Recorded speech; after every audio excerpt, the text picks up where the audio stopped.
سورہ زمر میں اللہ سبحانہ و تعالیٰ فرماتا ہے کہ اے میرے بندو، جو گناہ کر کے اپنی جانوں پر زیادتی کر چکے ہوتے ہو تو اللہ کی رحمت سے نا امید نہ ہو، بلا شبہ اللہ تمہارے سارے گناہ معاف کر دیتا ہے، یقیناً وہ بہت بخشنے والا نہایت مہربان ہے۔ لہٰذا تم اپنے رب کی بارگاہ میں رجوع کرو اور اس کی فرمانبرداری کرو۔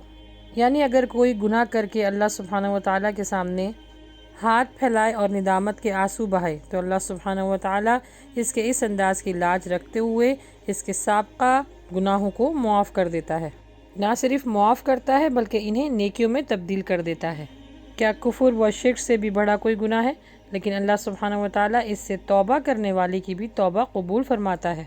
بس شرط یہی ہے کہ اللہ سبحانہ و تعالیٰ کے سامنے عاجزی اور انکساری اور اس گناہ کو نہ کرنے کا عزم کرتے ہوئے توبہ طلب کرنی چاہیے۔ انشاءاللہ اللہ سبحانہ و تعالیٰ معاف فرمائے گا۔